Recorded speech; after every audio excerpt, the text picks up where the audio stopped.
بھی کر دیا ہے، جو حکم اللہ نے ان کے لیے فرما دیا ہے، اللہ کے حکم کو پورا کرنے میں لگے ہوئے ہیں۔ ہاں، اللہ رب العزت کسی فرشتے کے لیے اپنا امر بدلتے ہیں، وہ بدلے ہوئے حکم کے مطابق فرشتہ اپنا عمل کرے گا۔ فرشتے اللہ کی ایسی مخلوق ہے، ان کے اندر نافرمانی کا مادہ نہیں ہے۔ اللہ نے جو امر کر دیا اس کو پورا کر رہے ہیں۔ ایک روایت میں آتا ہے کہ جب اللہ جل وعلا والوں نے زمین و آسمان بنائے، چاند سورج ستارے بنائے، اور اللہ نے اپنا عرش بنایا، اللہ، تو اللہ نے فرشتوں کی ایک جماعت کو حکم فرمایا، میرے عرش کو اٹھاؤ۔ تو فرشتے اللہ کی حمد و ثنا کرتے ہوئے اٹھے۔ کلمات کچھ اس طرح تھے: بسم اللہ، ربی اللہ، حسبی اللہ، توکلت علی اللہ، اعتصمت باللہ، فوض امری الی اللہ، ما شاء اللہ، لا قوت الا باللہ۔ یہ پڑھتے ہوئے اٹھے اور عرش الہی کو تھام لیا۔ اللہ کو ان فرشتوں کی ضرورت نہیں تھی، اللہ تو ہر چیز پر قادر ہے، اپنے عرش کو اپنے امر سے معلق فرما دیتے ہیں۔ اللہ نے فرشتوں کو فرمایا، اور یہ کلمات پڑھتے پڑھتے فرشتے اٹھے اور عرش الہی کو تھام لیا۔ روایت میں آتا ہے کہ قیامت تک یہی کرنا پڑتے رہے، بسم اللہ، ربی اللہ، حسبی اللہ، توکلت علی اللہ، اعتصمت باللہ، وفوض امری الی اللہ، ما شاء اللہ لا قوت۔ یہ کلمات اللہ کو بہت محبوب ہیں، بہت پسند ہے۔ تو آسمانوں کو اللہ نے بنایا، اپنی قدرت سے بنایا۔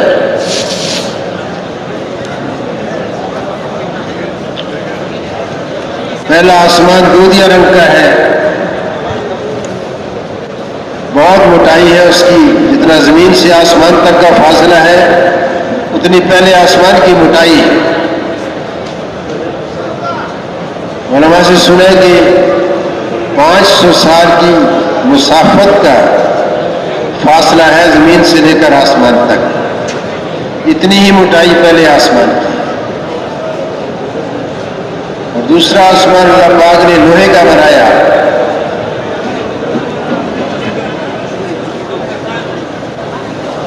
اور اس کی موٹائی بھی اتنی ہے زمین سے لے کر آسمان تک۔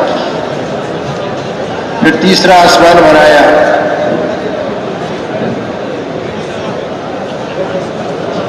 اور پھر چوتھا آسمان بنایا۔ ہر آسمان کی اتنی ہی موٹائی جتنا زمین سے لے کر آسمان کا فاصلہ۔ اللہ اکبر۔ اللہ کے 7 آسمان اللہ نے بنائے، اور اللہ نے اپنی کرسی بنائی جو 7 آسمانوں پر محیط ہے، گھیرے میں لیا ہوا ہے۔ اللہ کی ذات یعنی اتنی بڑی ذات ہے، اتنے بھاری بھرکم آسمانوں کو اللہ نے فضاؤں میں معلق کیا ہوا ہے، نہ نیچے کوئی سہارا ہے نہ اوپر سے کوئی اٹکاوا ہے۔ اللہ نے اپنے امر سے سارے آسمانوں کو کھڑا کیا۔ اللہ کی ذات بہت بڑی ذات ہے۔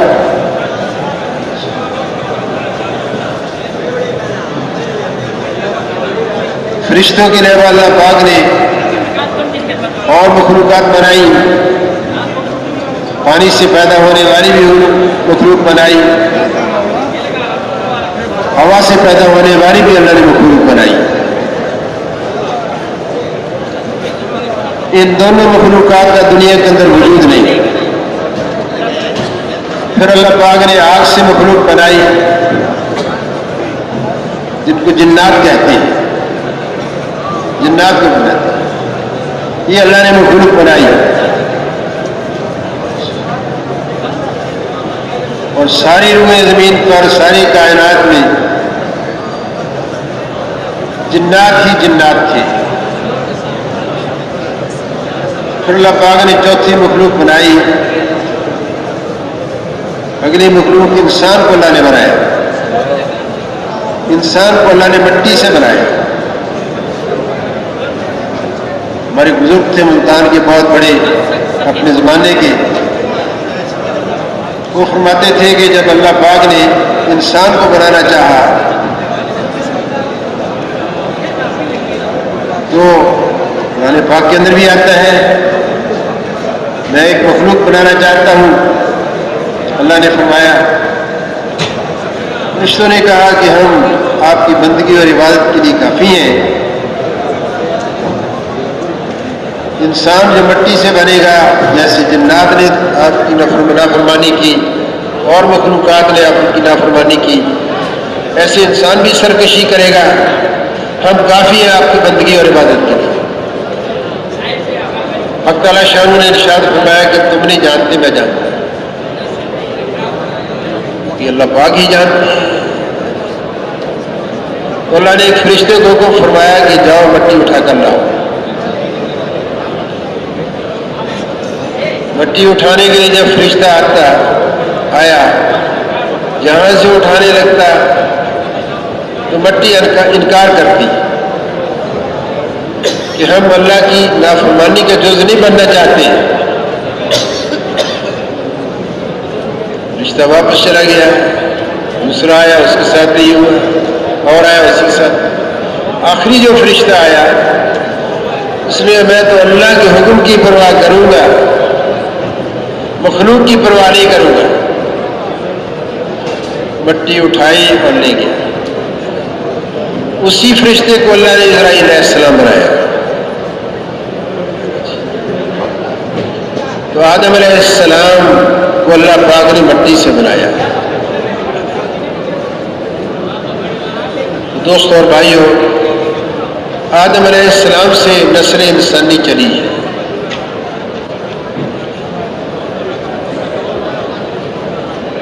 تو انسان کا وجود دنیا میں تو بعد میں آیا، لیکن اللہ رب العزت نے عالم ارواح کے اندر سارے انسانوں کے روحوں کو جمع کیا. ہم اور آپ سارے آدم علیہ السلام کے کچھ سے نکلے ہوئے ہیں عالم ارواح کے اندر. وہاں ہم سب سے اللہ پاک نے پوچھا، بتاؤ کیا میں تمہارا رب نہیں ہوں؟ ہم سب نے عالم ارواح کے اندر اللہ کی ربوبیت کا اقرار کیا اور عرض کیا کہ قالوا بلا، بے شک اے اللہ تو ہی ہمارا رب. تو میرے دوستوں اور بھائیوں،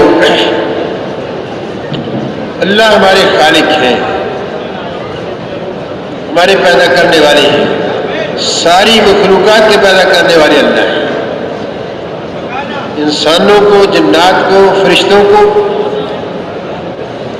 جانداروں کو، بے جان مخلوقات کو، پہاڑوں کو، پتھروں کو، ہواؤں کو، پانی کو، ہر مخلوق کے پیدا کرنے والے اللہ ہے.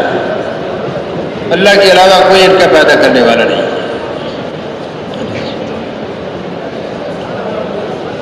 تو انسان کو اللہ پاک نے اس دنیا کے اندر جو بھیجا ہے، ایک آزمائش کے لیے بھیجا ہے.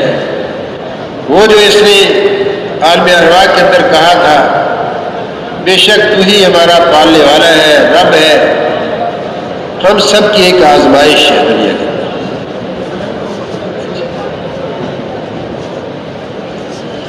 تو اللہ نے ہمیں پیدا کیا ہے. اللہ نے اس دنیا کی زندگی کیسے گزارنی ہے، اس کی اللہ پاک نے انسان اپنی زندگی کیسے گزارے، اس لیے اللہ پاک نے اپنا نظام اتارا. حضرات انبیاء علیہ السلام کے ذریعے سے. آدم علیہ السلام پہلے انسان ہیں، ان کو اللہ نے نبی بھی بنایا. آدم علیہ السلام کے پاس جبرائیل علیہ السلام اللہ کی طرف سے دین لے کر آئے، دنیا میں زندگی کیسے گزاریں گے تو کامیاب ہوں گے، اگر وہ زندگی سے ہٹیں گے تو پھر کیا نقصان ہوگا؟ تو آدم علیہ السلام کو اللہ پاک نے زندگی گزارنے کا طریقہ عطا فرمایا جس کو دین کہتے ہیں۔ تو دوستوں اور بھائیوں، آدم علیہ السلام سے نسل انسانی چلی۔ اماں حوا کو آدم علیہ السلام کے پہلو سے اللہ نے پیدا فرمایا۔ اماں حوا آدم علیہ السلام کی ملاپ سے اللہ نے ساری انسانی نسل چلائی، انسانیت کو چلایا۔ تو آدم علیہ السلام سے لے کر جناب رسول اللہ صلی اللہ علیہ وسلم تک لوگ دنیا میں آ رہے اور جا رہے، آتے رہے اور جاتے رہے۔ انبیاء علیہ السلام بھی اپنی قوموں اور امتوں کے اندر آتے رہے اور اللہ کا دیا ہوا دین اس پر لوگوں کو عمل کرنے کے لیے تیار کرتے رہے۔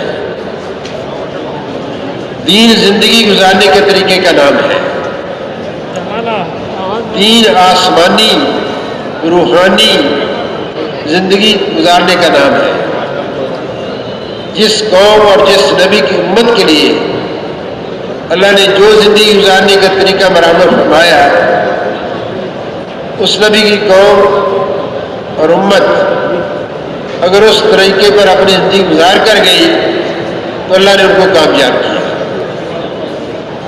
جو نبی کے طریقے سے ہٹ کر زندگی گزار کر گئے، اللہ نے ان کو دنیا کے اندر بھی ذلیل و خوار کیا، نیست و نابود کیا۔ اور میرے دوستوں اور بھائیوں، اگلے کچھ برادر آنے والی ہے، اس کے اندر بھی اللہ پاک نے بہت بڑی سزائیں رکھی ہیں۔ تو دین ایک مبارک زندگی ہے جو اللہ کی پسندیدہ زندگی ہے، اور روحانی زندگی ہے، آسمانی زندگی ہے۔ جبرائیل امین علیہ السلام کے ذریعے سے اللہ نے حضرات انبیاء علیہ السلام تک وہ زندگی پہنچائی ہے۔ جناب رسول اللہ صلی اللہ علیہ وسلم کی تشریف آوری سے پہلے بے شمار انبیاء علیہ السلام آئے۔ مضبوط روایت ہے کہ 1.25 لاکھ کے قریب انبیاء علیہ السلام تشریف لائے۔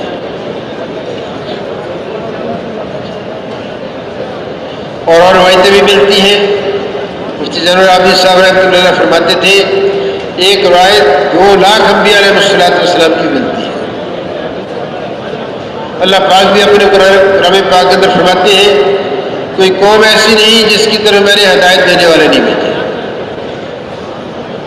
کوئی قوم ایسی نہیں جس کی طرف میں نے رسول اور نبی نہیں بھیجے۔ تو ہر امت کے لیے، ہر آنے والے انسانوں کے لیے اللہ نے رہنمائی کرنے والے حضرات انبیاء علیہ السلام کو مبعوث فرمایا۔ نبی کہتے غائب کی خبر کو دینے والے،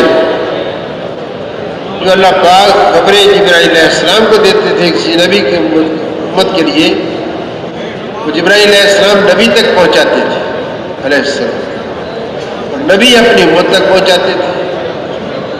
اور 7 انبیاء علیہ السلام یہ کہتے تھے اگر اس زندگی کو گزارو گے تو اللہ پاک تمہیں کامیابیوں سے نوازیں گے، تمہیں سکون ملے گا، تمہیں اطمینان ملے گا، مال میں برکت ہوگی، اولاد میں برکت ہوگی، وقت میں برکت ہوگی، اخوت پیدا ہوگی، بھائی چارہ پیدا ہوگا، محبتیں پیدا ہوگی، انتشار ختم ہوگا، فساد ختم ہوگا۔ تو انبیاء علیہ السلام لوگوں دنیا کے اندر آ کر اللہ کے دیے ہوئے مبارک طریقہ زندگی پر عمل کرنے کے لیے تیار ہوتے تھے، اور نبی کی زندگی بہترین نمونہ ہوتی تھی اللہ کے اوامر کو پورا کرنے کی، اللہ کے دین پر چلنے کی۔ بہترین زندگی انبیاء علیہ السلام کی نمونہ ہوتی تھی ان کی امتوں اور قوموں کے لیے۔ تو دوستوں اور بھائیوں، ہم اس دنیا کے اندر آئے ہیں جو پہلے دنیا کے اندر لوگ آئے آج وہ چلے گئے، اور ہمارا دنیا کا قیام ہی اصل نہیں ہے، یہ ہمارا ایک زندگی کا سفر ہے۔ جیسے اللہ کی ذات حی و قیوم ہے، ایسے انسان کو بھی اللہ پاک نے باقی رکھنے کے لیے پیدا کیا ہے۔ ایک روایت میں آتا ہے اللہ رب العزت نے زمین و آسمان اور کائناتی نقشے کو بنانے سے پہلے اس کو ختم کرنے کا ارادہ فرمایا۔ ایک دن آئے گا کہ اس کائناتی نقشے کو ختم کر دیا جائے گا، سورج چاند ستاروں آسمان و زمینوں کے نظام کو اللہ پاک ختم فرمائیں گے، لیکن انسان باقی ہے۔ انسان عالم ارواح سے چلا ہے، وہاں سے چل کر یہ باپ کی پشت کے اندر آیا ہے، وہاں سے اس کو عالم صلب کہتے ہیں۔ عالم ارواح سے نکلا عالم صلب میں آیا، اور عالم صلب سے نکل کر عالم بطن ماں کے پیٹ کے اندر آیا، وہاں سے نکل کر پھر انسان اس عالم دنیا کے اندر آیا جس میں آج اور ہم اور آپ چل رہے ہیں۔ ہمارا بھی ٹھکانہ مستقل یہاں نہیں ہے، جیسے پہلے آ کر چلے گئے ایسے ہم بھی ہمیشہ نہیں رہیں گے، چلے جائیں گے۔ انبیاء اور رسول بھی چلے گئے، بڑی بڑی طاقتور قومیں بھی دنیا میں آ کر چلی گئی، بڑی اکثریت والی قومیں بھی آ کر چلی گئی، صنعت و حرفت والے بھی آ کر چلے گئے، تجارتیں چمکانے چلانے بنپانے والے بھی دنیا کے اندر آ کر چلے گئے، اور بڑی بڑی زراعت اور باغبانی کرنے والے بھی آ کر دنیا سے چلے گئے۔ جیسے وہ چلے گئے ایسے دوست اور بھائیوں ہماری بھی ایک سفر کی منزل ہے دنیا، ان کی بھی یہ سفر کی منزل ختم ہو چکی، دنیا کی منزل ختم ہو چکی۔ عالم ارواح سے چلے عالم صلب، عالم بطن اور عالم دنیا ان کے لیے ختم ہو گئی جو دنیا سے چلے گئے۔ ایسے ہم اور آپ بھی میرے دوست اور بھائیوں مستقل نہیں ہے، ہم بھی یہاں سے جائیں گے۔ کب جائیں گے یہ اللہ کے علم، لیکن جائیں گے ضرور۔ اور یہ بھی دوستوں ایک حقیقت ہے، اللہ اکبر، جو یہاں سے منتقل ہوا دوسرے عالم کے اندر، وہ لوٹ کر اس عالم کے اندر دوبارہ نہیں آیا، عالم دنیا میں نہیں آیا۔ تو اگلی ہماری جو سفر کی منزل ہے وہ عالم برزخ ہے، قبر کی منزل ہے۔ اس کا زمانہ کتنا لمبا ہے اس کا بھی ہم اندازہ نہیں کر سکتے۔ جو قیامت کے قریب جب ساری کائنات کے نظام کو اللہ توڑیں گے، اس کے قریب جو دنیا کے اندر آئیں گے ان کا قبر کا زمانہ بہت چھوٹا ہوگا، بہت مختصر ہوگا۔ جو آدم علیہ السلام کے زمانے میں آئے دنیا سے چلے گئے ان کا سب سے زیادہ لمبا زمانہ ہوگا قبر کا۔ تو میرے دوست اور بھائیوں، قیامت ایک اللہ کا نظام ہے۔ جب اللہ پاک اس کائنات کے نظام کو توڑے گی، قیامت آئے گی، سارا نظام ٹوٹے گا، اس دن سارے نظام کو توڑیں گے اور پھر اللہ رب العزت دنیا کی زندگی کا انسانوں سے حساب لیں گے۔ قیامت کب آئے گی یہ اللہ کے علم ہے۔ سورہ لقمان کی آخری آیتوں میں اللہ فرماتے ہیں کہ چند چیزوں کی خبر میں نے کسی کو نہیں دی، وہ ہے ان میں سے ایک ہی ہے کہ قیامت کب آئے گی یہ کسی کے علم میں نہیں ہے، لیکن آئے گی ضرور، آئے گی ضرور۔ تو بھائی قبر کا زمانہ کتنا لمبا ہوگا، یہ ہماری منزل ہے اس دنیا کے سے جانے کے بعد کی، اس عالم سے عالم برزخ میں منتقل ہونے کے بعد۔ اور پھر میرے دوستو حساب کتاب کا دن ہوگا، اللہ اکبر، 50,000 سال کا ایک دن ہوگا۔ اللہ رب العزت حساب لیں گے، اس دنیا کی زندگی کا اللہ حساب لیں گے۔ کس بات کا حساب لیں گے؟ جس دور کے اندر جس نبی کو اللہ نے جو دین زندگی گزارنے کا طریقہ مرحمت فرمایا، اس نبی کی امت، اس نبی کی قوم کے لوگ اس دین پر زندگی گزار کر آئے دنیا سے یا نہیں، اس دین کے بارے میں سوال کیا جائے گا، اس کا حساب لیا جائے گا۔ اور حساب کتاب کا جب وقت ختم ہوگا تو پھر دوستوں اور بھائیوں کل صراط پر سے گزرنا ہوگا۔ یہ انسان کی زندگی کے سفر کی اگلی منزل ہے، کوئی 1500 سال کی مسافت ہے۔ علماء سے ہم اور آپ سنتے رہتے ہیں کہ بہت باریک ہے اور بہت تیز ہے اور جہنم کے اوپر بچھا ہوا پل ہے، جہنم کے اوپر بچھا ہوا پل ہے۔ 1500 سال کی اس کی مسافت ہے،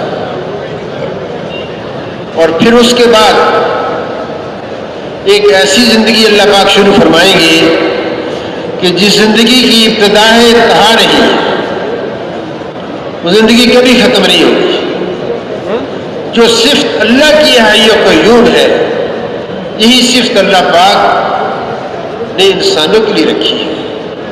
جب سے عالم ارواح میں ہماری پیدائش ہوئی اس وقت سے لے کر ہمیشہ کی جو زندگی جس کی ابتدا انتہا نہیں ہے، اس تک ہمارا زندگی کا ایک سفر ہے۔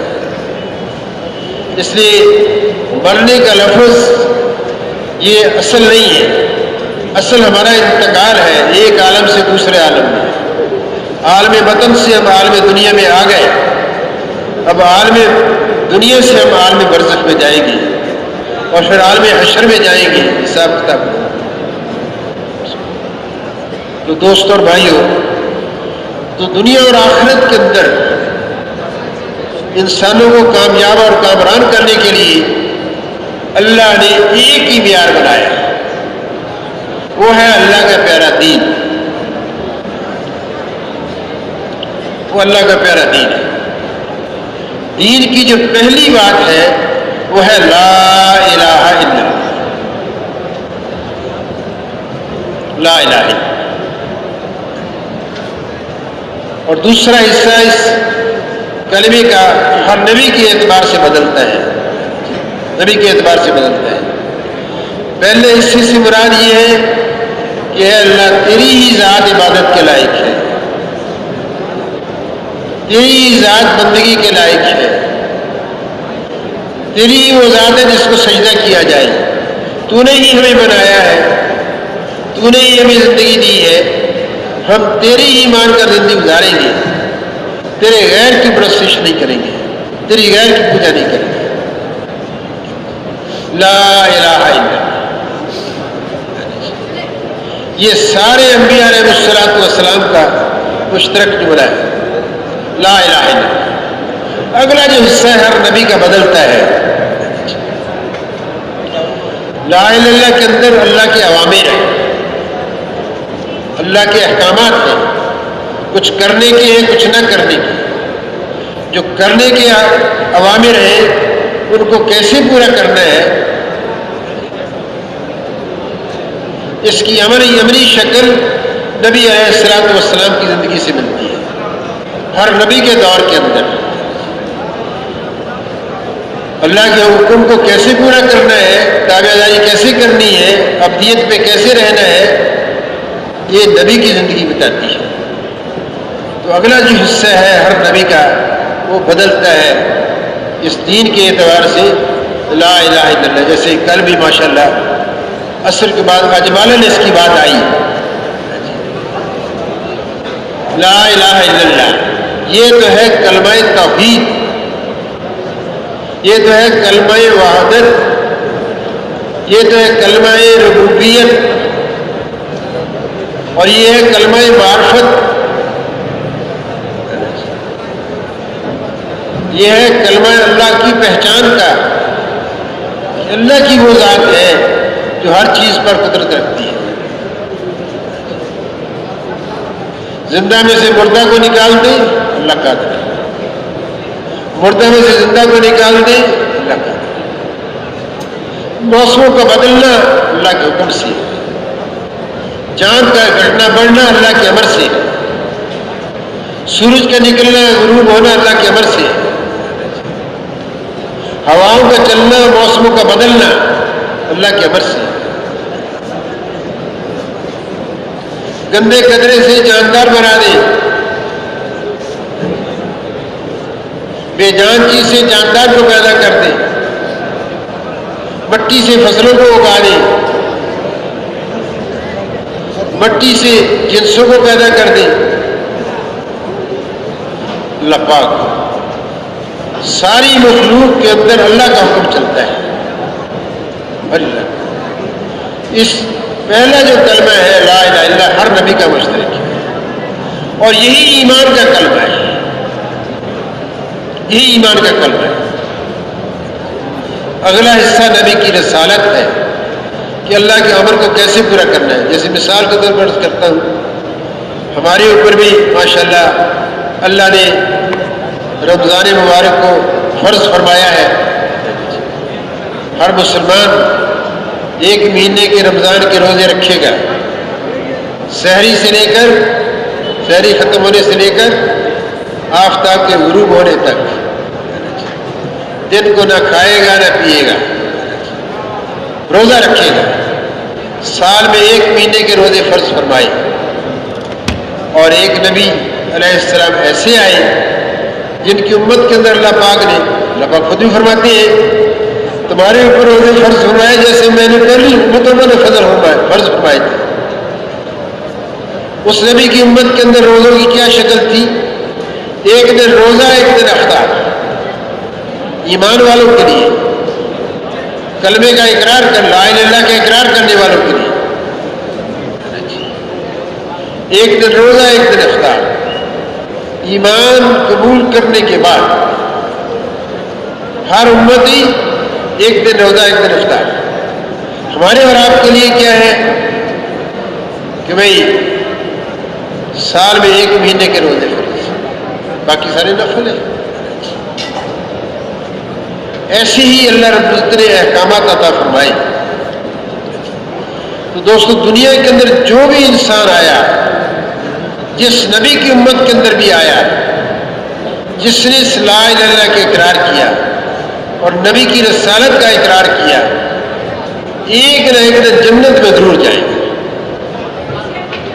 لا الہ الا اللہ اس لیے فرمایا جاتا ہے کہ لا الہ الا اللہ یہ جنت کی کنجی ہے، اس کے بغیر انسان جنت میں نہیں جائے گا۔ تو لا الہ الا اللہ اس کے بغیر دخول جنت نہیں ہے۔ جنت وہ جگہ ہے جہاں اللہ نے اپنے فرما بردار بندوں کے لیے ایسی نعمتیں پیدا کر رکھی ہیں جن کو آج دنیا کے اندر اس کا تصور نہیں کیا جا سکتا۔ مثال کے طور پر اللہ اپنی ساری صفات سے متصف کریں گے جنتی کو، جیسے اللہ جو چاہتے ہیں وجود میں آ جاتا ہے۔ اللہ جس چیز کا ارادہ کرتے ہیں کن یکون ہو جاتا ہے۔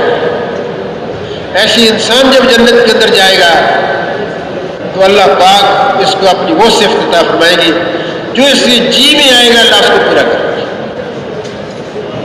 ایک پرندہ اڑا جا رہا ہے، جنتی کی خواہش ہوگی، جی چاہے گا کہ میں اس کے گناہ کا گوشت کھاؤں، اور پرندہ گوشت میں کنورٹ ہوگا، اس کا گوشت گناہ ہوا اس کے سامنے پیش ہو جائے گا۔ جیسے اللہ کا ارادے کا نام موجود، ایسے جنت کے اندر جو جنتی ہوں گے اللہ اپنی صفت سے متصف کریں گے۔ اللہ انسان چاہے گا فلاں پھل کو میں کھاؤں، ادھر ارادہ کیا فوراً پھل اس کی منہ قریب آ جائے گا۔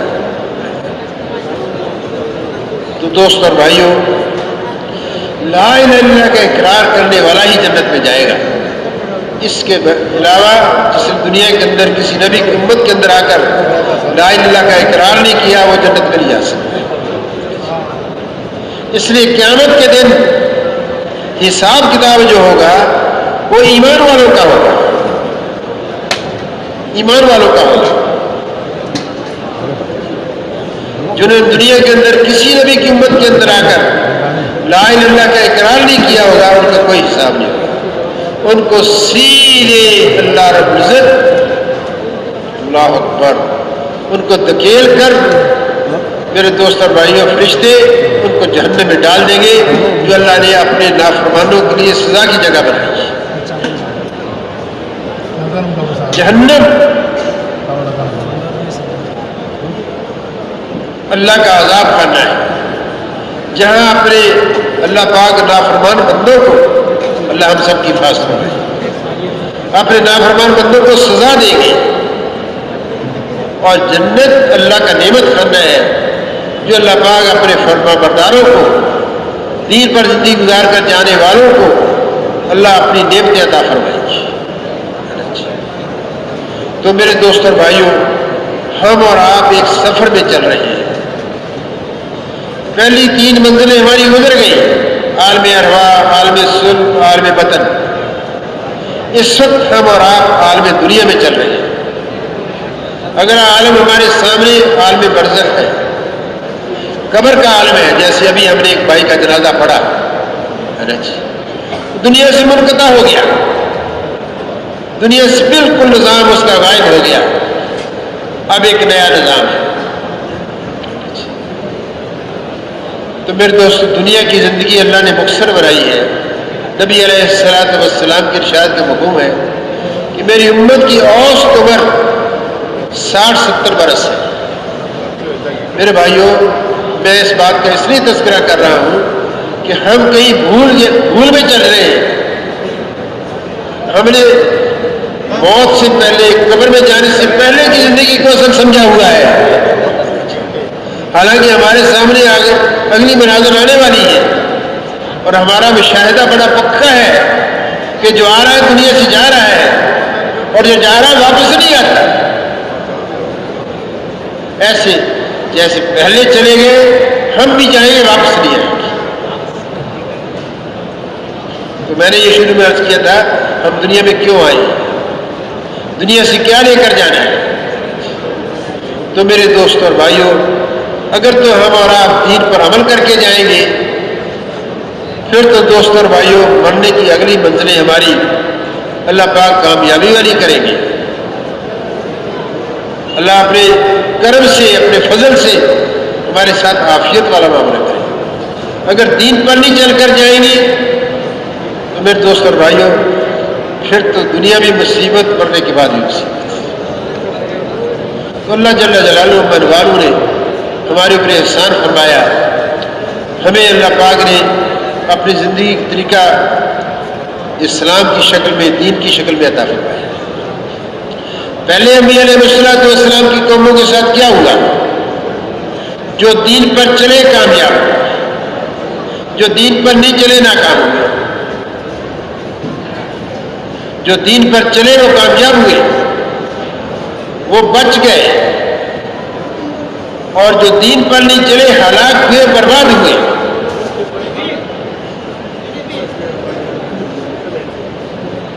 تو دنیا اور آخرت کی کامیابی کا معیار آدم علیہ السلام سے لے کر قیامت تک جتنے انسان آئیں گے، سب کے لیے ایک ہی معیار ہے، چاہے کوئی مالدار ہے چاہے غریب ہے، بہت بڑا تعلیم یافتہ ہے، تعلیم سے محروم ہے، بہت بڑی عزت کے نقشوں کا مالک ہے، عزت کے نقشوں سے محروم ہے۔ ہر طبقہ، ہر انسانی طبقے کے لیے اللہ نے ایک ہی معیار رکھا، آدم علیہ السلام سے لے کر قیامت تک سارے آنے والے انسانوں کے لیے، وہ اللہ کا پیارا دین ہے۔ جو دین پر چل کر گئے وہ کامیاب ہوئے، جو دین پر نہیں چل کر گئے وہ ہلاک ہوئے، برباد ہوئے۔ بچے دین پر چلنے والے، اور اس امت کے ساتھ معاملہ اللہ کا ڈیفرنٹ ہے۔ جناب رسول اللہ صلی اللہ علیہ وسلم تک اللہ کا یہی نظام چلا، جو دین پر چلنے والے وہ بچے، اللہ نے عافیت فرمائی، اور مرنے کے بعد بھی اللہ ان کو کامیاب کریں گے۔ جو دین پر نہیں چلے اللہ نے ان کو ہلاک کیا، برباد کیا۔ اس لیے مولانا محمد احمد صاحب رحمۃ اللہ فرماتے تھے کہ اکثر انبیاء علیہ السلام اور رسول پہلے نبیوں کی امتوں کے وہ لوگ جو دین پر چلنے کے انہوں نے اقرار کیا اور نبیوں کے جانے کے بعد نبی کی زندگی کو چھوڑ دیا، دینی زندگی کو عملی طور پر گزارنا ختم کر دیا، اللہ نے بگڑی ہوئی مسلمان قوموں کی طرف اللہ نے انبیاء علیہ الصلوۃ والسلام کو بھیجا۔ تو میرے دوست اور بھائیوں، مشہور نبیوں قصے اللہ نے، بڑے بڑے نبیوں کو اللہ نے قصے بیان فرمائے۔ سب سے مضبوط قصہ، بڑا قصہ، لمبا قصہ، لمبا زمانہ نوح علیہ السلام کو اللہ نے عطا فرمایا۔ اللہ نے ان کو دین دیا، زندگی گزارنے کا طریقہ۔ نوح علیہ السلام اپنی قوم کو سمجھاتے ہیں، اے میری قوم، اللہ کی مانو، اللہ کی نافرمانی سے بچو۔ سورہ نوح کے اندر اس کا مفہوم یہ ہے، اللہ کو کارگزاری سناتے ہیں نوح علیہ السلام، اے اللہ میں نے ان کو دن کو بھی سمجھایا، رات کو بھی سمجھایا، لیکن یہ میری بات کو رد کرتے ہیں، میری بات کو رد کرتے ہیں اور اپنے کانوں میں انگلیاں لے لیتے ہیں، بات سنتے نہیں ہیں۔ کتنے سال بھائی؟ 950 سال۔ اللہ نے حکم فرمایا نوح علیہ السلام سے کہ کشتی تیار کرو، میرا عذاب آنے والا ہے۔ کشتی تیار ہوئی، حکم ہوا میرا جب عذاب آئے تو اپنے ایمان والوں کو، دین پر چلنے والوں کو، دینی زندگی گزارنے والوں کو اپنی کشتی میں سوار کر لیا۔ تو دوستوں بھائیوں، پھر اللہ پاک نے اپنا نافرمانوں کے لیے عذاب بھیجا، دین پر نہ چلنے والوں کے لیے۔ پانی نکلا، پانی، پہاڑوں سے پانی نکلا، درختوں سے پانی نکلا، اللہ اکبر، ایسی ایسی جگہ سے پانی نکلا جہاں سے پانی نکلنے کا تصور نہیں، اور پانی نے اپنی سطح بلند کرنی شروع کی اور کشتی کے اندر ایمان والے آ گئے۔ جب کشتی اٹھ رہی تھی اوپر اور پانی سیلاب آ گیا تو نوح علیہ السلام کا بیٹا، وہ بھی نوح علیہ السلام پر ایمان نہیں لایا، ان کی بیوی بھی ایمان نہیں لائی۔ نوح علیہ السلام نے اپنے بیٹے سے کہا، اے میرا بیٹے، تم ایمان لے آؤ، کشتی میں سوار ہو جاؤ، بچ جاؤ گے۔ اس نے کہا نہیں، میں تو پہاڑی پر چڑھ جاؤں گا، میں اپنے آپ کو بچا لوں گا۔ میرے دوستوں، آیت شریفہ کا مفہوم یہ ہے کہ طوفان نوح کی، جو پانی کا طوفان آیا، ایک موج آئی اپنے ساتھ بہا کر لے گئی۔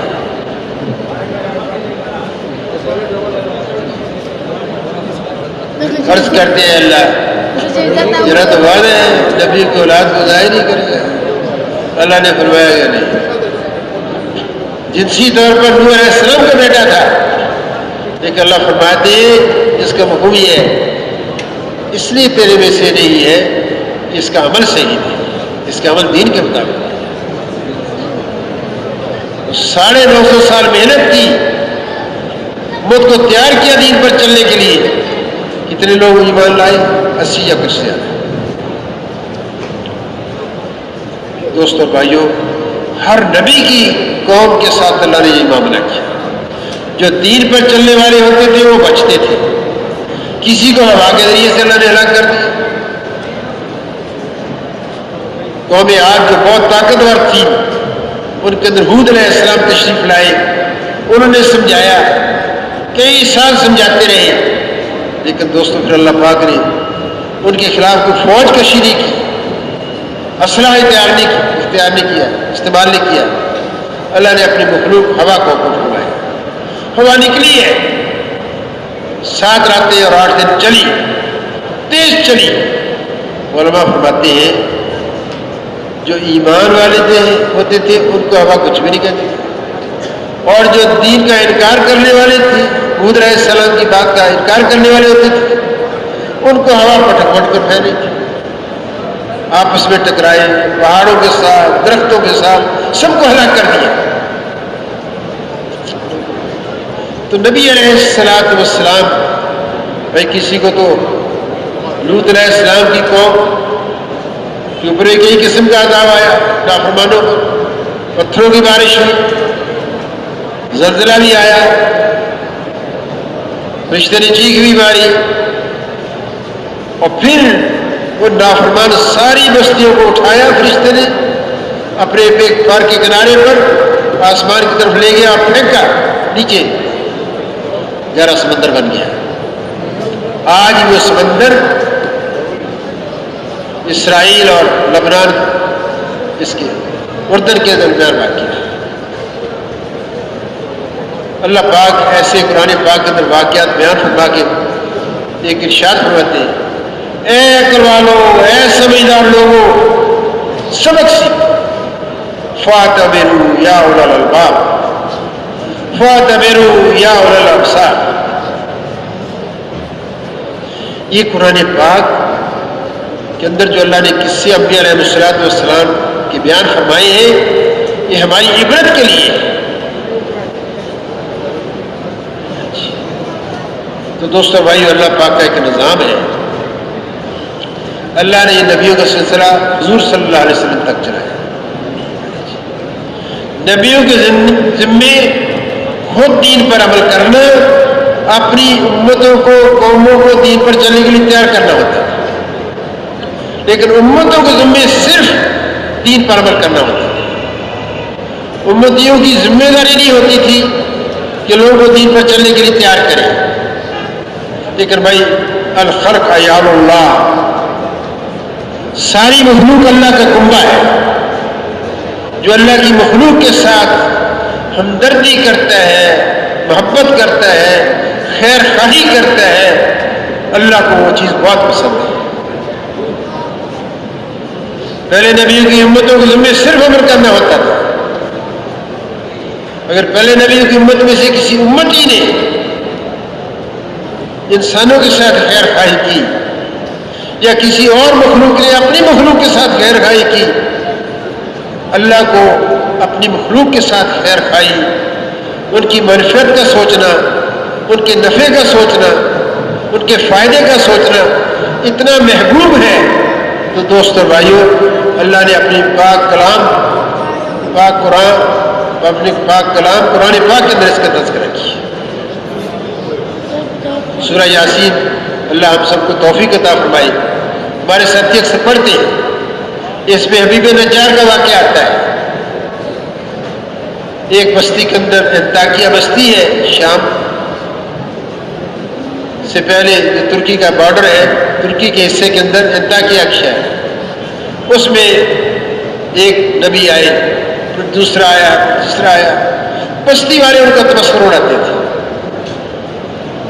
ایک بستی کے کنارے سے شخص آیا، اس نے کہا ان کا تمسخر نہ اڑاؤ، ان کی بات سنو، یہ تمہاری بھلائی کی بات کرتے ہیں۔ تو اس بستی والے نے ان کو شہید کر دیا کہ نبی کیوں مدد کرتا ہے، یہ مخلوق کے ساتھ خیر خواہی کیوں کرتا ہے؟ تو دوستو اور بھائیو، اللہ نے اس کے اس فعل کو اللہ نے اپنے قرآن کا حصہ بنایا، حصہ بنا دیا۔ وہ کہتے ہیں مرنے کے بعد، اللہ پاک جو فرماتے ہیں، اس کا معنی ہے، کاش میری قوم کو پتہ چل جاتا کہ اللہ نے میرا کتنا اکرام کیا۔ تو اللہ نے اس کو سورہ مومن کے اندر بھی ایمان والے نے یا نبی کی مدد کی، اس کے ساتھ بھی ایسا سلوک کیا ان کی قوم نے، اللہ نے اس کا تذکرہ کیا۔ پھر اللہ کی چھوٹی سی مخلوق چونٹی عرض کرتی ہے اپنی چونٹی بہنوں سے، اے میری چونٹی بہنوں، سلیمان علیہ السلام کا لشکر آ رہا ہے، اپنی بلوں میں گھس جاؤ، ایسا نہ ہو کہ وہ ان کے پاؤں کے، لشکر کے پاؤں کے نیچے آ کر تم روندی جاؤ، اس لیے کہ وہ جانتے نہیں کہ آپ یہاں پر۔ اللہ نے اس کا بھی تذکرہ کیا۔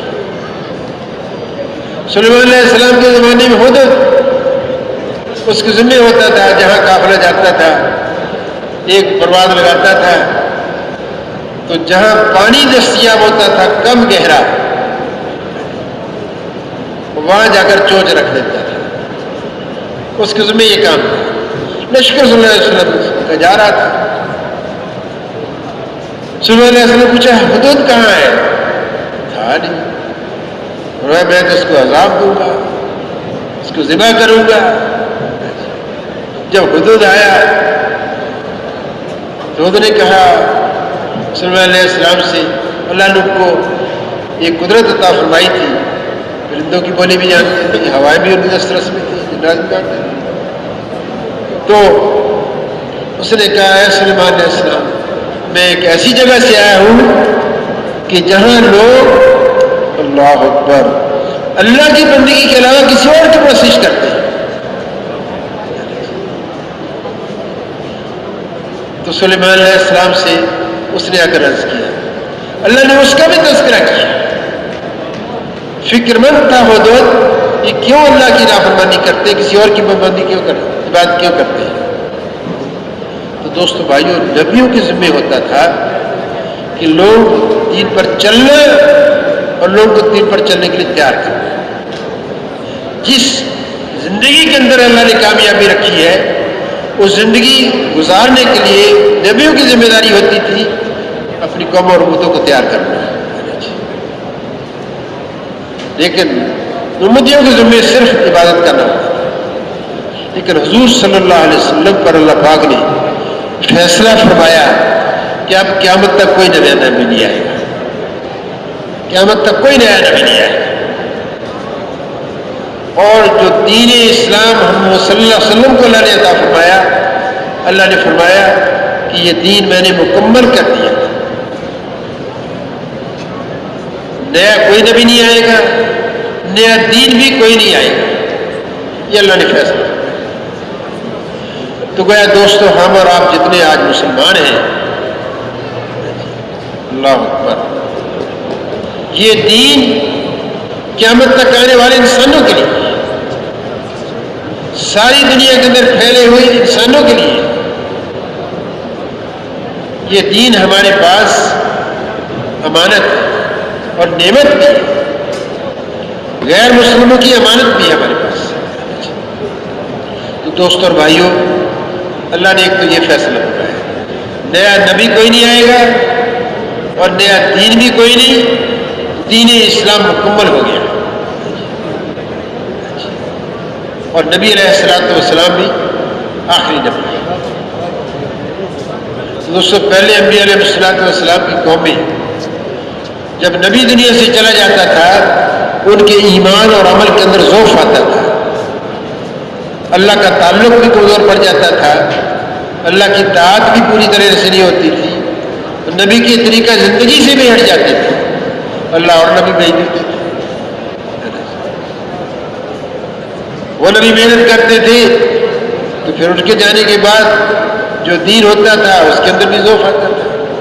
تو اللہ پاک فرماتے ہیں قرآن پاک کے اندر ایک آیت آتی ہے جس کا ترجمہ یہ ہے، مفہوم یہ ہے کہ اللہ نے تواتر کے ساتھ انبیاء علیہ السلام بھیجے، تواتر کے ساتھ مسلسل،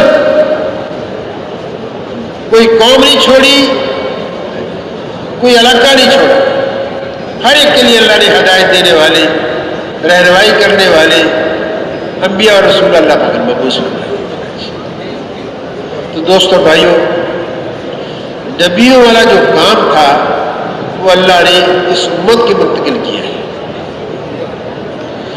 نبیوں والا کام، بلکہ رائے میں بیان ہو رہا تھا ممبر سے، ہمارے مبین بھائی بات کر رہے تھے، اس نے یہ نبیوں والا کام ہے۔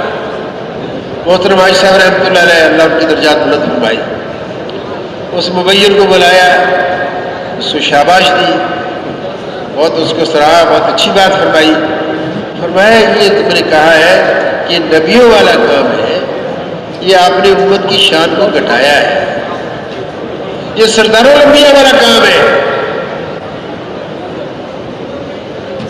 پہلے انبیاء علیہ السلام آئے مختلف طبقات انسانیہ کے لیے، کوئی تجارت کے لیے آئے، تجارت والوں میں آئے، کوئی اکثریت والوں میں آئے، اور کوئی صنعت و حرفت والوں میں آئے، کوئی زراعت والوں میں آئے، کوئی خاص قبیلے اور زمانے کے لیے آئے، لیکن حضور اکرم صلی اللہ علیہ وسلم سارے طبقات انسانیہ کے لیے آئے اور قیامت آنے والی ساری جمعیت کے لیے آئے۔ یہ کام تو حضور صلی اللہ علیہ وسلم والا کام ہے۔ تو اللہ پاک نے حضور صلی اللہ علیہ وسلم کو خاتم النبیین بنا کر اس امت کے ہر اس مرد کو اور عورت کو اس محنت کے کرنے کا مکلف بنایا ہے جو محنت حضور اکرم صلی اللہ علیہ وسلم کر کے گئے۔ تو یہ اللہ کا ایک فیصلہ ہوا، نیا دین کوئی نہیں، نیا نبی کوئی نہیں، اور یہ امت دین پر عمل بھی کرے گی، امت مسلمہ، اور ان کو دین پر چلنے کے لیے تیار بھی کرے گی، جیسے حضور صلی اللہ علیہ وسلم اور پہلے انبیاء علیہ السلام لوگوں کو دین پر چلنے کے لیے تیار کرتے تھے۔ اور یہ فرمایا یہ اس امت کا اصل کام ہے، یہ ذمہ داری اللہ نے لگائی ہے۔ ایک جگہ اللہ فرماتے ہیں کہ یہ ہر فرد کا کام ہے۔ آپ صلی اللہ علیہ وسلم سے اللہ نے فرمایا کہ لوگوں سے کہہ دیجئے کہ میرا راستہ یہ ہے، میرا وظیفہ حیات یہ ہے، میری زندگی کا مقصد یہ ہے، میرا پروفیشن یہ ہے کہ میں لوگوں کو اللہ کی طرف بلاؤں۔ اللہ کی طرف بلانے سے کیا مراد ہے؟ اللہ کی مان کر زندگی گزارنے کے لیے تیار کرتا ہے، اللہ کے دین پر چلنے کے لیے تیار کرتا ہے۔ اور جو میری اتباع کرنے والے ہیں، آپ کی اتباع کرنے والے ہیں، ان سب کا بھی یہی کام ہے۔ علماء فرماتے ہیں آپ کی اتباع کے اندر ہر وہ ایمان والا ہے جس نے لا الہ الا اللہ محمد رسول اللہ کا اقرار کیا۔ وہ ہر فرد مسلم اس مبارک محنت کرنے کا مکلف ہے، اس کام کو اپنی زندگی کا مقصد بنا کر چلے، یہ اللہ نے ذمہ داری لگائی ہے۔ اپنی مال کی صلاحیتیں، اپنی جان کی صلاحیتیں اس مبارک محنت پر لگائے جس محنت کے لیے اللہ نے حضور اکرم صلی اللہ علیہ وسلم کو مبعوث فرمایا۔ یہ ہماری زندگی کا اصل مقصد قرار دیا۔ اور دوستوں اور بھائیوں، ایک جگہ اللہ فرماتے ہیں بحیثیت مجموعی امت مسلمہ کہ ساری کی ساری امت مسلمہ جس نے بھی اس کلمے کا اقرار کیا ہے، ساری کی امت، پوری امت بھی اس محنت کے کرنے کی ذمہ دار ہے جس محنت کو حضور اکرم صلی اللہ علیہ وسلم۔ حضرت عمر رضی اللہ عنہ اس آیت کی تفسیر میں ایک عجیب بات فرماتے ہیں کہ جو شخص امر بالمعروف اور نہی عن المنکر نہیں کرتا، امت کے ہلانے کا حقدار نہیں۔ تو میرے دوستو، یہ ہماری زندگی کا اصل مقصد ہے، دین پر چل کر جانا۔ دین پر چل کر گئے، کامیاب ہوئے، دین پر نہیں چل کر گئے، ناکام ہوئے، ہلاک ہوئے۔ ہم اور آپ بھی دین پر چل کر جائیں گے تو کامیاب ہوں گے، دین پر نہیں چل کر جائیں گے، اللہ ہماری حفاظت فرمائے، نقصان میں جائیں گے۔ یہ اجتماع اس لیے ہے کہ ہم دنیا میں کیا کرنے آئے اور دنیا سے کیا لے کر جانا ہے۔ یہ دنیا تو آزمائش کے لیے اللہ نے دی ہے، ہوش سنبھلنے سے لے کر موت تک کی زندگی آزمائش میں ہے کہ کون دین کے مطابق عمل کر کے جاتا ہے۔ اللہ 2-3 جگہ قرآن پاک اندر فرماتے ہیں میں موت اور پیدائش کو اس لیے پیدا کیا ہے، میں آزمانا چاہتا ہوں کہ کون اچھے عمل کر کے آتا ہے، گویا کون میرے مبارک دین کے مطابق عمل کر کے آتا ہے۔ آزمانا چاہتا ہوں، آزمائش ہے ہماری اور آپ کی زندگی۔ اللہ کا خفیہ نظام فرشتوں کا ہمارے ساتھ چل رہا ہے، جو عمل کر رہے ہیں محفوظ ہو رہا ہے۔ دائیں والا کندھا نیکیاں لکھ رہا ہے، دائیں والا فرشتہ نیکیاں لکھتا ہے، بائیں طرف کندھے پر بیٹھنے والا فرشتہ خطائیں لکھتا ہے۔ ساتھ ساتھ ہمارا اعمال نامہ تیار ہے۔ اللہ کا غائب کا نظام فرشتوں کا ہمارے ساتھ چل رہا ہے، ہماری آزمائش۔ اور کبھی اللہ نے ایک جگہ فرمایا میں نے دنیا کے اندر زیب و زینت کی چیزیں پھیلا دی ہیں، کشش کی چیزیں میں نے پھیلا دی ہیں، میں آزمانا چاہتا ہوں کہ کون اچھے عمل کر کے آتا ہے۔ تو میرے دوست اور بھائیوں، یہ دنیا کی زندگی اللہ نے اس امت کی اوسط عمر 60-70 برس، لیکن یہ قیمتی بہت ہے، کیونکہ اس زندگی کا انحصار مرنے کے بعد آنے والی ساری منازل پر ہے، ساری منازل پر ہے۔ قبر میں جائیں گے، اسی دین کے بارے میں پوچھا جائے گا، من ربک، تیرا دین کیا، تیرا رب کون تھا، کس سے پلنے کا یقین تھا؟ اللہ اللہ، دکان سے پلنے کا یقین تھا، مال سے پلنے کا یقین تھا، ملازمت سے پلنے کا یقین تھا، باغ سے پلنے کا یقین تھا، زراعت سے صنعت سے پلنے کا یقین تھا، کس سے پلنے کا یقین تھا؟ من ربک، یہ سوال ہوگا۔ اگر تو بھائی اللہ کو اپنا رب پالنے والا دنیا کے اندر مان کر زندگی گزاری، یہ اسباب ذریعہ ہے پالنے والی ذات اللہ کی۔ اگر اللہ سے پلنے کا یقین لے کر جائیں گے تو قبر کے اندر جب سوال کرنے والے سوال کریں گے من ربک، پھر تو کہے گا میرا ربی اللہ، میرا رب اللہ ہے۔ ورنہ دوستو دنیا کے اندر جو نظام چل رہا ہے یہ نظام نہیں چلے گا، جو دل کے اندر لے کر گیا ہوگا وہی بنے گا۔ اگر اللہ کی ذات صفات کا یقین لے کر گیا، بلنے کا یقین اللہ کی ذات پر تھا، تو پھر تو کہے گا ربی اللہ، ورنہ کہہ دے گا میں لادری میں نہیں جاؤں، میں نہیں جاؤں۔ یہ پہلی ناکامی قبر کے اندر ہوگی۔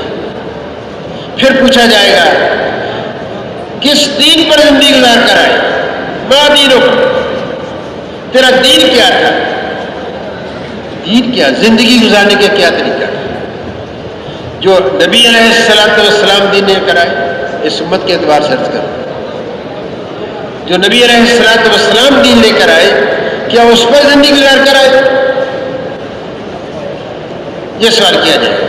تو جس نے نبی علیہ السلام کے طریقے پر زندگی گزاری ہوگی وہ جواب دے پائے گا اللہ اکبر، میرے نبی حضرت محمد صلی اللہ علیہ وسلم جو دین لے کر آئے، دین اسلام میرا دین، ورنہ یہ کہے گا لادری میں نہیں جاؤں۔ وہاں معلومات نہیں چلے گی، دل کا یقین بولے گا، انسان کی زندگی کا عمل بولے گا۔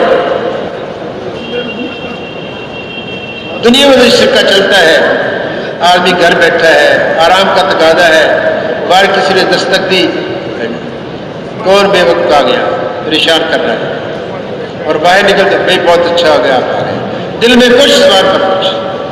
لیکن دوستو جو دل میں دنیا سے بھر کر لے کر گیا ہوگا قبر کے اندر وہی جواب دے سکتا۔ مولانا محمد عمر غالب رحمۃ اللہ علیہ فرمایا کرتے تھے کہ جو دنیا میں زندگی دین کے مطابق گزار کر جائیں گے وہ کہیں گے ہمارا دین اسلام ہے، جو نہیں گزار کر جائیں گے وہ کہیں گے۔ پھر نبی علیہ السلام کی شبیہ مبارک پیش کی جائے گی، اور کبھی کہا جائے گا تمہارے نبی کون تھے؟ جس نے حضور صلی اللہ علیہ وسلم کے طریقے پر زندگی گزاری ہوگی وہ کہے گا کہ ہمارے نبی حضرت محمد صلی اللہ علیہ وسلم ہے۔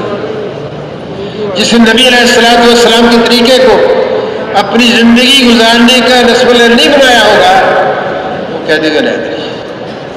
اور ایک جگہ آتا ہے ایک شبیہ پہ مبارک پیش، پہچانو شخص، حضور صلی اللہ علیہ وسلم کی شبیہ مبارک پیش کی جائے۔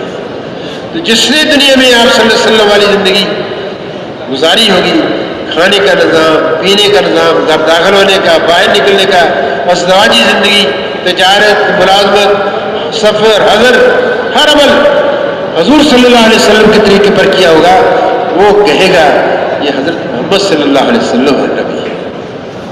ورنہ دوست اور بھائیوں دنیا میں نبی کے طریقوں کو نہ پہچانا، مرنے کے بعد قبر میں نبی صلی اللہ علیہ وسلم کو پہچان نہیں سکتا۔ اور قبر ایسی منزل ہے جانا ڈیفینٹ، جانا ہم سب، اللہ کا انکار کرنے والے ملتے ہیں لیکن موت کا انکار کرنے والا کوئی نہیں ملتا، ان میں جائے گا۔ دوستو بھائیو، یہ سوالات ہم سب سے ہوتے ہیں، اللہ ہم سب کی حفاظت فرمائے۔ اور دوستو بھائیو، قیامت کے 5 سوال ہیں یا 4 سوال ہیں؟ زندگی کیسے گزار کر آئے؟ دین کے مطابق، دین کے خلاف، یہی معیار ہو۔ جوانی کیسے گزار کر آئے؟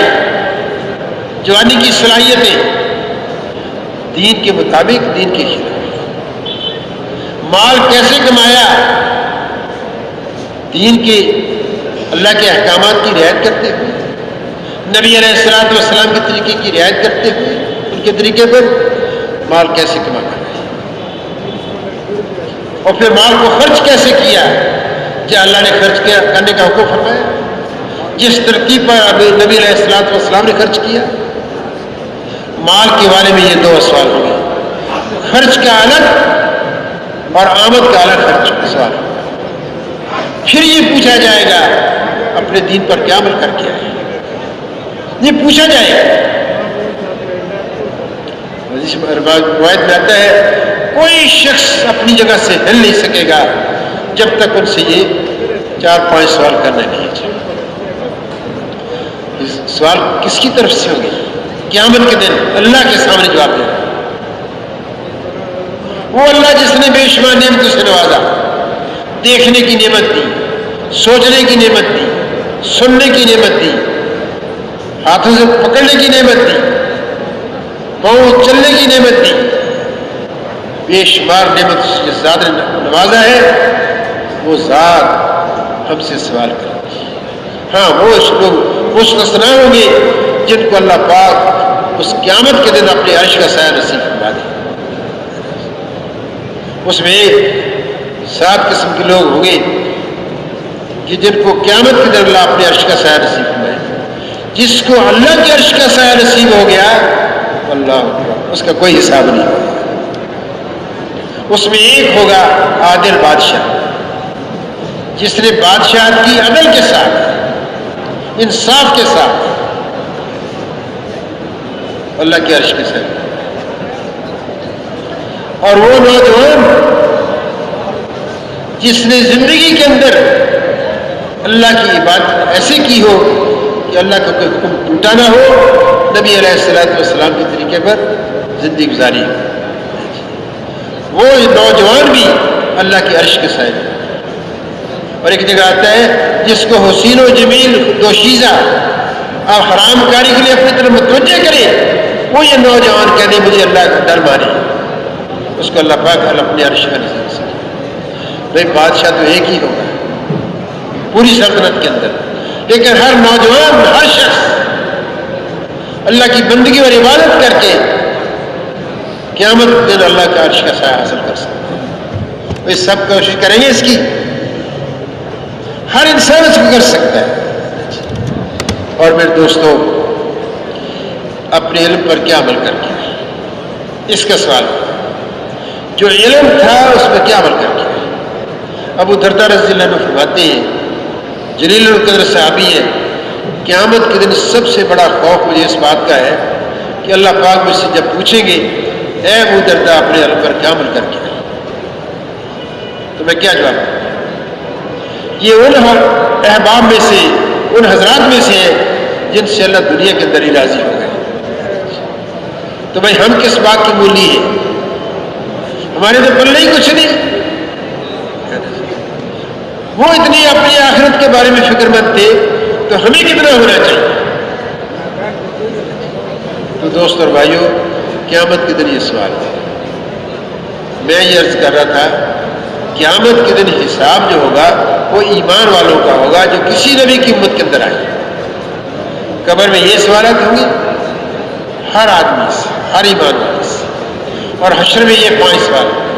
لیکن جنہوں نے دنیا کے اندر کسی نبی کی امت کے اندر آئے لا الہ الا کا اقرار ہی نہیں کیا، میرے دوست اور بھائیوں، ان کا کوئی حساب نہیں ہوگا، ان کو سب سے پہلے جہنم کے اندر ڈال دیا گیا۔ جہنم میں ڈال دیا۔ جہنم کیا ہے؟ اللہ کا عذاب کھانا ہے۔ جہنم کے اوپر بچھا ہوا پل ہے صراط، اس پر سے گزرنا ہے. وہاں انسان جسمانی قوت کی بنیاد پر نہیں چل سکے گا، ایمانی قوت کی بنیاد پر چلے گا. بعضوں کی رفتار بڑی تیز ہوگی، بعضوں کی اس سے سست ہوگی، بعض گھس کر چلیں گے، بعض اپنے معاصی کی بدولت وجہ سے، گناہوں کی وجہ سے جہنم کے اندر کٹ کٹ کر. امام غزالی رحمۃ اللہ لکھتے ہیں کہ جہنم کے اندر 1000 سال آگ جلائی گئی، جہنم ساری کی ساری سفید ہو گئی. پھر 1000 سال اور آگ جلائی، جہنم سرخ ہو گئی. پھر 1000 اور آگ جلائی، ساری جہنم سیاہ ہو گئی. وہ جہنم کے اوپر بچھا ہوا پل ہے، اس کے اندر اللہ پاک اپنے نافرمانوں کو سزا دے گی. کل ہمارے بھائی نے بیان میں فرمایا دنیا سجن المومن و جنت الکافر. کافر کے لیے دنیا جنت ہے اور مومن کے لیے، ایمان والے کے لیے یہ قید خانہ ہے. قید خانہ کس چیز کا ہے؟ ہم اللہ کے حکم کی پابندی کریں گے، نبی علیہ الصلوۃ والسلام کے طریقے کی پابندی کریں گے. جس مالک نے پیدا کیا ہے اس نے احکامات لگائے ہیں، اس مالک کی طرف سے نبی آئے ہیں، ان کا طریقہ ہے، اس کے طریقے پر چلیں گے. پھر تو اللہ اکبر. دوستوں اور بھائیوں، اللہ تو جو ایمانی قوت اور اچھے اعمال کر کے دنیا سے جائے گا، اللہ اس کو اللہ پاک میرے دوستوں بغیر حساب کے صراط پر تیزی کے ساتھ گزار دے گا، ورنہ اپنی خطاؤں کی وجہ سے جہنم میں جلنا پڑے گا. اور جہنم کا سب سے دردناک جو حصہ ہے، سب سے نچلا حصہ، اس کو جہنم کہتے ہیں. اس میں منافقین جائیں گے، دل میں کچھ، زبان پر کچھ، منافقین جائیں گے. لیکن اللہ کی ذات علی کی کریم قربان جائیں، ہمیں اللہ پاک نے دین پر چلنے سے کیا جزا ملے گی، دین پر نہ چلنے سے کیا سزا ملے گی. ایمان والوں کے لیے ایسا کچھ،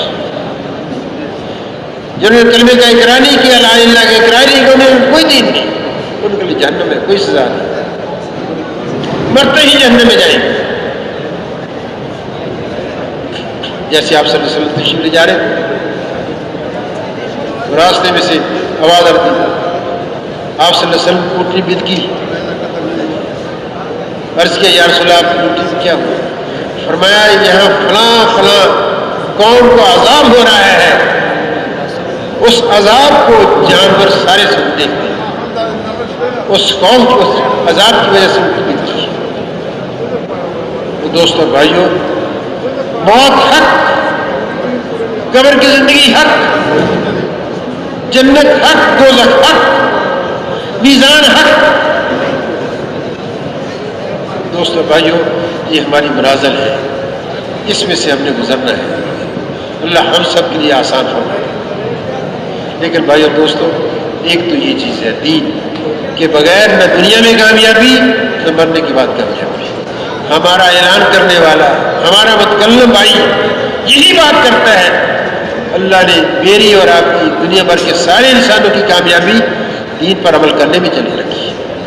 دین زندگی کے اندر آ جائے، اس کے لیے ایک محنت کی ضرورت ہے. جیسے نبیوں نے محنت کی، ان کی امتوں میں دین آیا، ایسے ہم اور آپ محنت کریں گے، اللہ سب سے پہلے محنتی کے اندر دین کو زندہ کرتا ہے.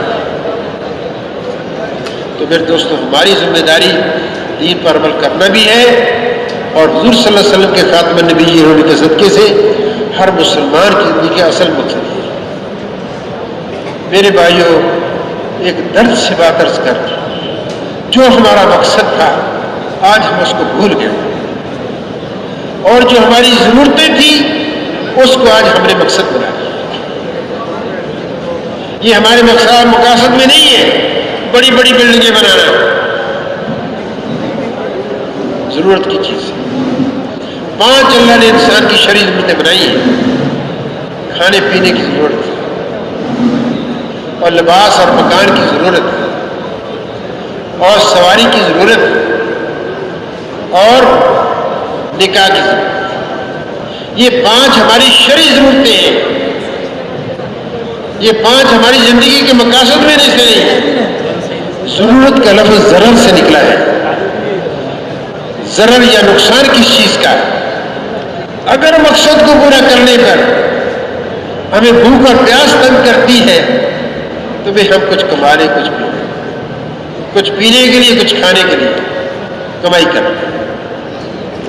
اور اگر گرمی سردی تنگ کرتی ہے تو بھی لباس پہن، مکان بنا، گرمی سے بچنے کے لیے، سردی سے بچنے کے لیے مکان بنانے، لباس پہن، یہ ضرورت ہے.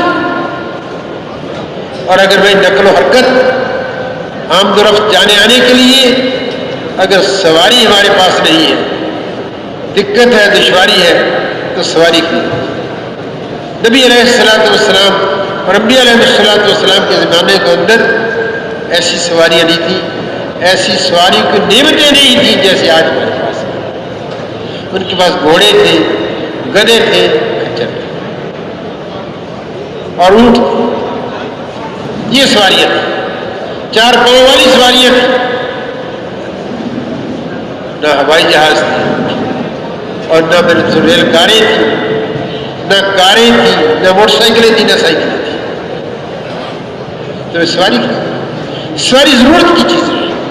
اللہ کی دین کی محنت کرنے کے لیے، لوگوں کو جہنم سے بچا کر جنت کا راستہ دکھانے کے لیے، اللہ کی نافرمانی سے بچا کر فرمانبرداری پر ڈالنے کے لیے، بے دینی کی زندگی چھوڑ کر دینداری والی زندگی اختیار کرنے کے لیے، تیار کرنے کے لیے اگر دوستوں بھائیوں بھوک پیاس تنگ کرتی ہے تو بھی کچھ کما لیا جائے. جیسے مثال کے طور پر حضرت علی رضی اللہ عنہ ایک یہودی کے باغ میں جاتے ہیں. ان کا ایک ڈول نکالو، ایک بار ایک کھجور کا دانہ دوں گا. جب کچھ کھجور کے دانے ہو گئے تو فرمایا ہمارے لیے کافی. وہ یہودی نے کہا ایک ڈول کے بدلے میں 2 کھجور دوں گا. فرمایا نہیں، میرے اور میرے گھر والوں کی ضرورت کے لیے کافی. ضرورت کی چیز ہے. حالانکہ میرا خیبر میں جانا ہوا،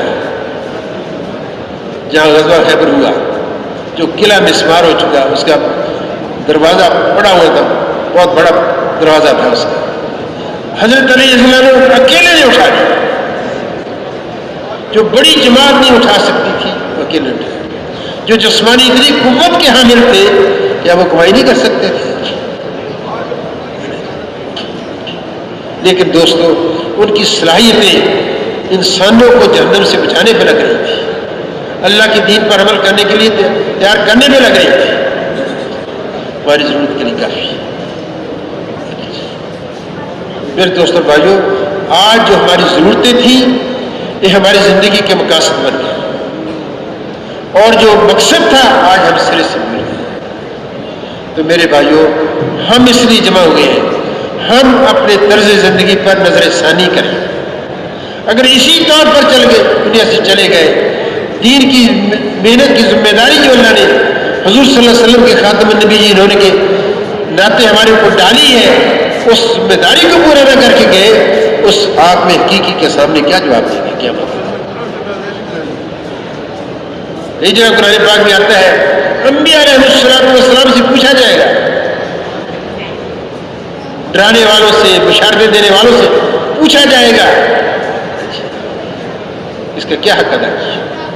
ہم سے بھی اس ذمہ داری کا اللہ پوچھے گا، اس ذمہ داری کا کیا حق ادا کر کے؟ کیا ہم وہ کاروبار کو دنیا میں پھیلاتے رہے؟ یہ جواز اللہ کیا، جس جواب اللہ کیا ہمیں اللہ کی گرفت سے بچا لے گا؟ بہت بڑی تعلیم کی ڈگریاں حاصل کرتے رہے، یہ جواب بچا لے گا؟ تعلیم کی ڈگری حاصل کرنی ہو، کسی ملازمت میں جانا ہو، یہ تو ذریعہ معاش ہے. یہ موت تک کی ضرورتیں پورے کرنے کی جگہ ہے. موت کے بعد ان سے کوئی تعلق نہیں ہوتا. خالی ہاتھ دنیا سے آئے ہیں، دنیا میں آئے ہیں اور خالی ہاتھ جائیں گے. دنیا سے جن چیزوں پر آج ہماری محنت لگ رہی ہے اور ہم جمع کرتے جا رہے ہیں، میرے دوستوں اس میں سے کوئی بھی چیز ہمارے ساتھ نہیں. اللہ پاک فرماتے ہیں، ایک آیت ہے، لا یملکون من قطمیر، تم اس دنیا کے اندر قطمیر کے بھی مالک نہیں. علماء فرماتے ہیں قطمیر کھجور کی گٹھلی کے اوپر جو سفید جھلی ہوتی ہے اس کو کہتے ہیں. اس ساری کائنات کے کون مالک ہے؟ ایک اللہ مالک ہے. اس کے بھی ہم مالک نہیں، بلکہ بدن سے میل بھی اتار لی جاتی ہے، دنیا کی میل بھی قبر میں صاف لی جاتی ہے. بیری کے پتے ڈالو، پانی گرم کرو تاکہ میل نکل جائے، یا صابن لگاؤ اس کے ادھر کرو. دنیا کی میل بھی دنیا قبر کے اندر انسان کے ساتھ نہیں جاتی. دنیا کی کوئی چیز انسان کے ساتھ نہیں جاتی سوائے ایمان اور اعمال. اچھا ایمان، اللہ کو راضی کرنے والا ایمان، جہنم سے بچانے والا ایمان، اور اللہ کی حکم پر ڈالنے والا ایمان، اللہ کی منع ہوئی چیزوں سے بچانے والا ایمان. یہ مقصود ہے، یہی لے کر جائیں گے اور دنیا کی کوئی چیز ساتھ نہیں جائے گی. قارون بڑا مالدار تھا، وہ مال اس کے ساتھ نہیں گیا. مال سمیت اللہ نے زمین میں غرق کیا اور قیامت تک غرق ہی ہوتا چلا جائے. نمرود کی بادشاہ تو اس کے ساتھ نہیں گئی، ایک حقیر سی مخلوق سے اللہ نے اس کا کلا کما کیا. دوستوں کو یہ ہلاک کیا. دوستوں بھائیوں، کامیابی اللہ پاک نے دین کے اندر رکھی، دنیا کی بھی اور آخرت کی. اور ہمارے ذمہ دین پر عمل کرنا، لوگوں کو دین پر چلنا. یہ محنت ہے، جس محنت کے نتیجے میں اللہ پاک لوگوں کو ہدایت ہے. دنیا اللہ نے دار الاسباب بنائی ہے، ہر چیز کا وجود اس کے سبب کے ساتھ جڑا ہے. ایک اللہ کی قدرت ہے، ایک اللہ کی سنت ہے. اللہ کی قدرت ہر چیز پر غالب ہے. جیسے آدم علیہ السلام کو اللہ نے مٹی سے بنا دیا، بغیر ماں باپ کے بنا دیا. اما حوا کو اللہ پاک نے آدم علیہ السلام کے پہلو سے پیدا فرما دیا. مرد سے انسان کو پیدا کر دیا. حالانکہ دنیا کے کیا نظام ہے؟ مادہ جنم دیتی ہے اولاد کو، اللہ نے آدم علیہ السلام کے پہلو سے پیدا کیا. عیسیٰ علیہ السلام کو بغیر باپ کے پیدا کر دیا. اللہ کی قدرت. مریم علیہ السلام عبادت خانے کے اندر ہے، زکریا علیہ السلام خالو ہے، جاتے پوچھنے کے لیے مریم تمہارا کیا حال ہے؟ دیکھتے ہیں پھل پڑے ہوتے ہیں. اے مریم یہ کہاں سے آئے؟ کیا جواب دیا؟ اللہ اکبر، یہ میرے اللہ کی طرف سے. اور ایسے پھل جن پھلوں کا موسم ہی نہیں، وہ کیا تھی؟ اللہ کی قدرت تھی. ہم نے اور آپ نے پھل لینے ہو باغبانی کی محنت کرنی پڑے گی، اور اولاد لینی ہو تو نکاح کے سبب کو اختیار کرنا پڑے گا. اولاد کی آدمی تمنا کرے اور نکاح کرے، کیا کہے؟ یہ خیال استو بحال استو جنون، یہ آپ کا خیال ایک جنون ہے، بودھی سوچ ہے. تو بھائی محنت کرنا، جس چیز کی محنت وجود کے اندر آتی ہے اس چیز کو وجود مل جاتا ہے. جب ہم اور آپ محنت کریں گے، نبی علیہ السلام والی مبارک محنت کریں گے، اللہ کے راستے میں نکلیں گے، تو دوست اور بھائیوں سب سے پہلے اللہ پاک محنتی کو ہدایت عطا فرماتے ہیں. سب سے پہلے اناج کھیت میں کام کرنے والے کے گھر میں آتا ہے. سب سے پہلے پھل باغبان کے گھر کے اندر آتا ہے. سب سے پہلے مصنوعات صنعت کار کے گھر میں آتی ہے. سب سے پہلے مال تجارت کرنے والے کے گھر کے اندر آتا ہے. اگر ہم حضور صلی اللہ علیہ وسلم والی مبارک دین کی محنت کریں گے، اللہ سب سے پہلے دین کی راہیں ہمارے لیے آسان کرے گی.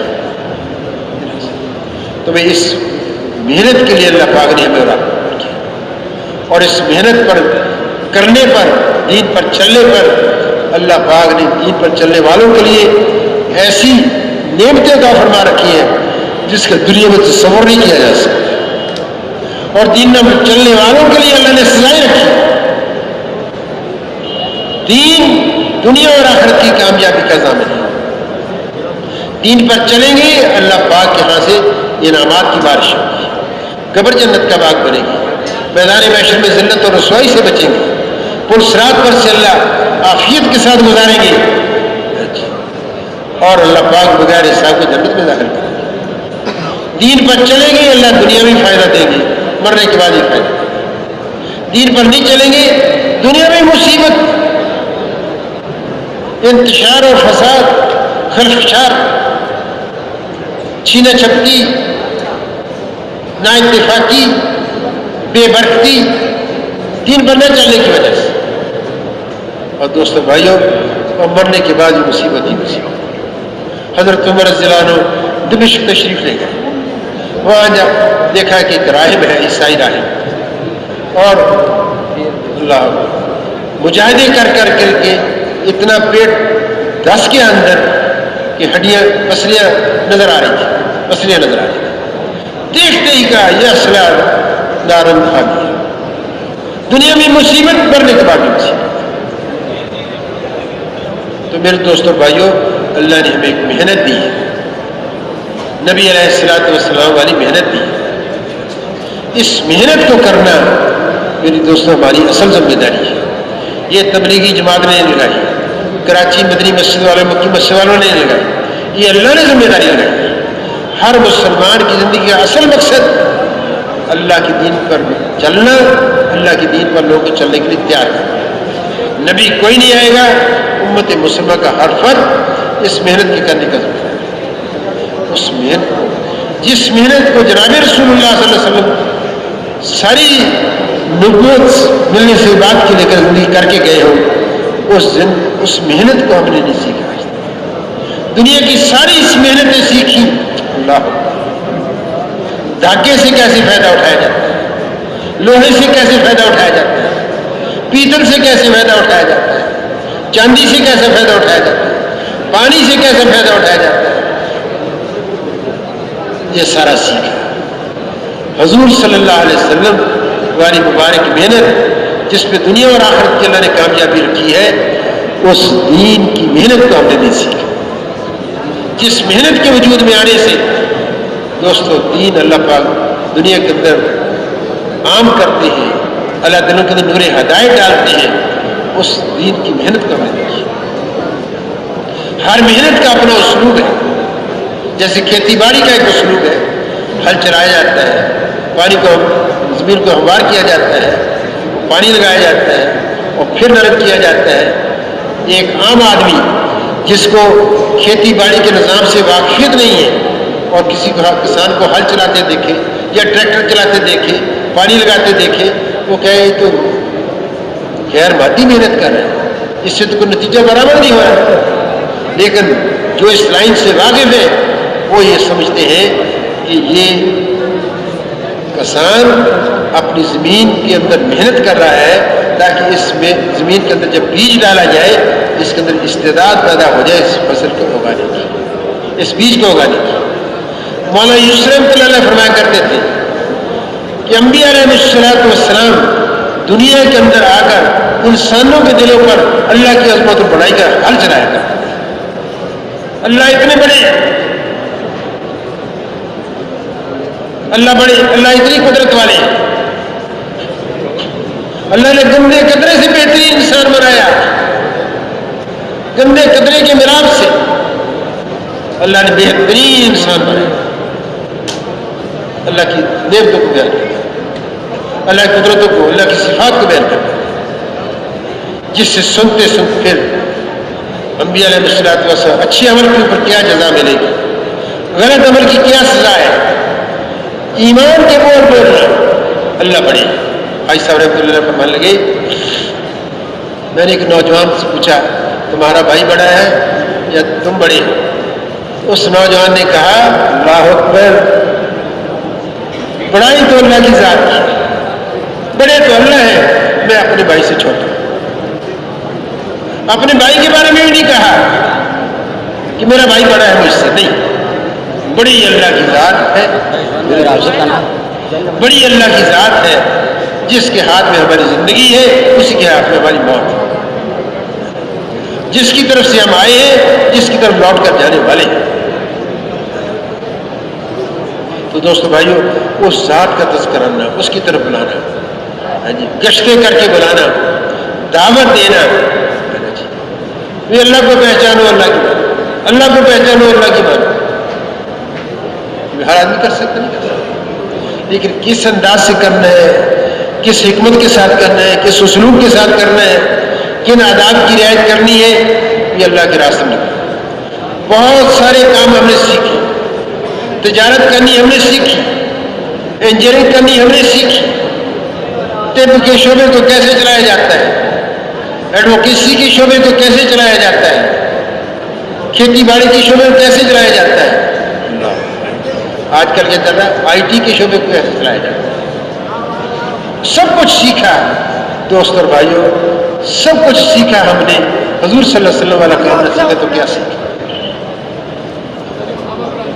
اس لیے جس مقصد کے لیے ہمیں اور آپ کو اللہ نے حضور صلی اللہ علیہ وسلم کے اندر پیدا فرما کر جو ذمہ داری ہمیں عطا فرمائی ہے، دین پر چلنا، دین پر چلنے کے لوگوں کو تیار کرنا، دین پر چلنا، دین پر چلنے کے لیے تیار کرنا، اس محنت کو ہم نے نہیں سیکھی.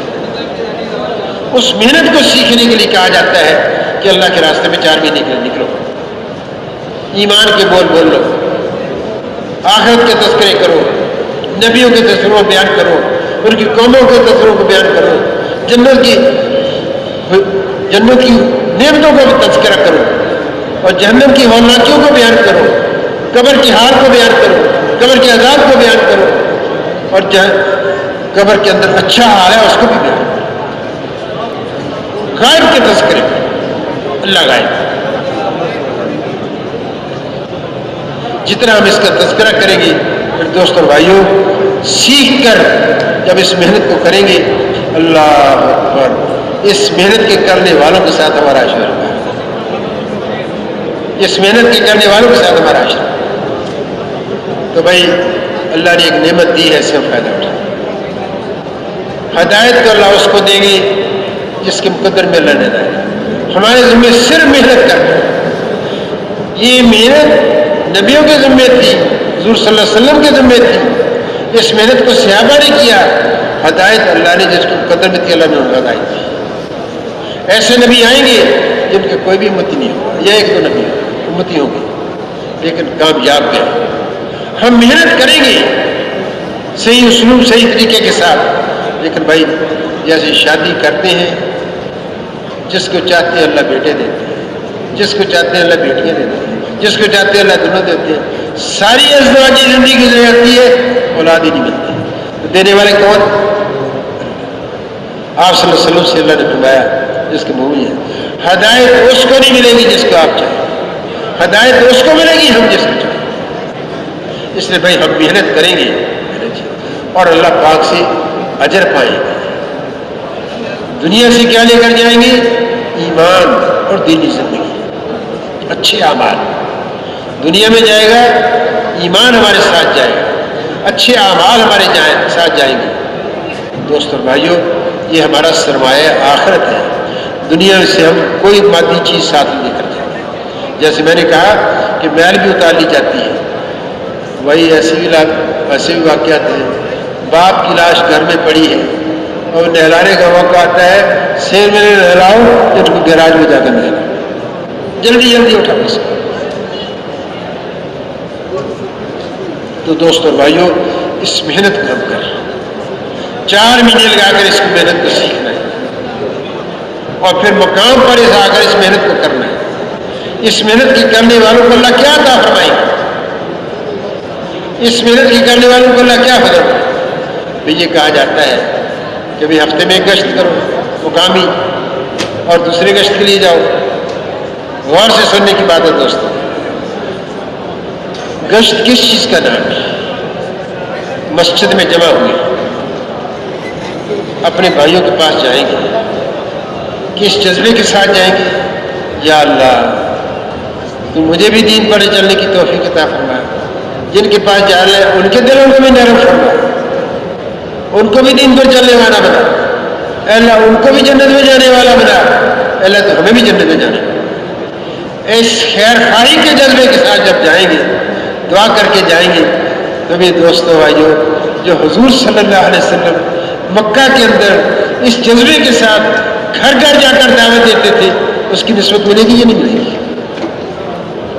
جس فکر سوچ کو لے کر نوح علیہ السلام روز اپنی بستی کے اندر پھرتے تھے، اس کی نسبت ملے گی یا نہیں ملے گی؟ دعا کر کے جائیں گے. کیا کہتے ہیں؟ کوئی نظریں جھکا کر چلو، اتنا نظر اٹھاؤ جس سے راستہ نظر آئے، جس سے راستہ نظر آئے. اللہ کیا اللہ کی طرف سے حکم ہے؟ میں نظریں جھکا کر چلو، اتنا چلو دیکھو اوپر جس سے راستہ نظر آئے. قرآن کی آیت کا عمل ہوگا ہی نہیں ہوگا. اور پھر موسیٰ علیہ السلام، ہارون علیہ السلام کو اللہ نے فرمایا جاؤ ذرا، فرعون کی طرف بڑا سرکش ہو گیا ہے، جاؤ بلاؤ. کیا اللہ نے فرمایا؟ میں تمہارے ساتھ ہوں اور میں سنتا بھی ہوں دیکھتا بھی ہوں. میں سنتا بھی ہوں دیکھتا ہوں کہ جب ہم اس فکر کے ساتھ جائیں گے اللہ گشت میں جا رہے ہیں، اللہ ہمارے ساتھ، اللہ ہمیں دیکھ رہے ہیں، اللہ ہمارے ساتھ ہے، اللہ متکلم کی بات کو سن رہے ہیں، اللہ متکلم کی بات سن رہے ہیں. تو اس پہ عمل ہوگا ہی نہیں ہوگا. اور متکلم کو بلا کر کیا کہیں گے کہ بھائی میری اور آپ کی، دنیا بھر کے سارے انسانوں کی کامیابی دین پر عمل کرنے میں ہے، دین زندگی کے اندر آئے. کیوں بھائی کریں گے؟ اجر ملے گا یا نہیں ملے گا؟ یہ آدھا گھنٹہ ہمارا کس میں شمار ہوگا؟ اللہ کے راستے میں شمار ہوگا. اس فکر سے گشت کی نکل سے نکلے. اللہ پاک واپسی پہ کیا کہتے ہیں؟ استغفار کرو. گناہ کیا کوئی نہیں. اس عمل کے اندر نبیوں کے بدل سے نکلا ہوا عمل ہے. سارے نبیوں کا مشترک عمل لوگوں کے پاس چل کر جانا. سارے نبیوں کی نسبت سردار الانبیاء حضرت محمد صلی اللہ علیہ وسلم کی نسبت، سارے صحابہ کی نسبت اجر اللہ میں عطا فرمائے گی. تو بھائی پھر ملے گا یا نہیں ملے گا؟ اور جب قیامت کے دن ہم سے پوچھا جائے گا زندگی کہاں گزار کر آئے، ایک گشت کا وقت اس میں آئے گا ہی نہیں آئے گا. پھر ایک گھڑی صبح یا شام اللہ کے راستے میں لگا دینا. دنیا مافیا کے اندر جو کچھ ہے زیادہ قیمتی ہے، اور ایک صبح یا شام اللہ کے راستے میں لگا دینا دنیا مافیا سے بہتر ہے. اور ایک گھڑی اللہ کے راستے میں لگا دینا 60-70 سال کی بے ارادہ سے زیادہ. تو بھی اگر ہم ایک گھڑی اللہ کے راستے میں نہیں لگاتے جو آدھا گھنٹے کی یا 24 منٹ کی ہوتی ہے، یا 2 گھڑیاں نہیں لگاتے، روزانہ 2.5 گھنٹے نہیں لگاتے، یا 5 گھڑیاں نہیں لگاتے، تو بھی ہمارا نقصان ہے یا کسی اور کا؟ اگر 2.5 گھنٹے گھر گھر جا کر دعوت دیں گے، فرد فرد کی دعوت دیں گے، بھائی 5 کو آپ 60 سے ضرب دے لیں، 300 سال کی عبادت کا اجر کہاں ملے گا؟ آخرت میں ملے گا اللہ کا. یہی آپ نے کیا. تو دوستوں بھائی ایک قصہ بات کر کے بات ختم کرتا ہوں. ہم بہت دور نکل گئے. ہمارے سامنے صحابہ کی زندگی، نبی علیہ السلام، حضرت عمیر رضی اللہ عنہ کو حضور صلی اللہ علیہ وسلم نے ہمس کا گورنر مقرر کیا. 1 سال گزر گیا، عمیر رضی اللہ عنہ واپس نہیں. عمر رضی اللہ عنہ گئے، جا کے پوچھا اپنے پبلک سے، ہمس کے پبلک سے، آپ کے امیر یا آپ کے گورنر کیسے ہیں؟ لوگوں نے ایک شکایت کی، پھر دوسری شکایت کی اور موقع کی، پھر تیسری 4 شکایتیں. پھر عمر رضی اللہ عنہ جمع کیا، ساری پبلک بھی ہے، عمیر رضی اللہ عنہ بھی ہے، عمر رضی اللہ عنہ بھی ہے. لوگوں سے پوچھا آپ کے اپنے امیر سے کیا شکایت ہے؟ وہ 4 شکایتیں پڑھی. ایک نے کہا، ایک شکایت یہ آئی کہ یہ ہمارا امیر دیر سے گھر سے آتا ہے، ہمیں اس سے بات پوچھنی ہوتی ہے، ہم اس کا انتظار کرتے ہیں دیر سے. امیر صاحب سے پوچھا کیا بات؟ اس نے کہا اے امیر المومنین، میں اور میری بیوی ہیں، ہمارے پاس کوئی خادم نہیں ہے، ہم کھانے کی چیز تیار کرتے ہیں، اس میں کچھ دیر لگ جاتی ہے جس کی وجہ سے تاخیر ہو جاتی ہے. بھول کر لیا. ایک سوال جو شکایت یہ کی کہ یہ دن کو ملتے ہیں رات کو نہیں ملتے، دن کو ملتے ہیں رات کو نہیں ملتے. اس کا کیا جواب ہے؟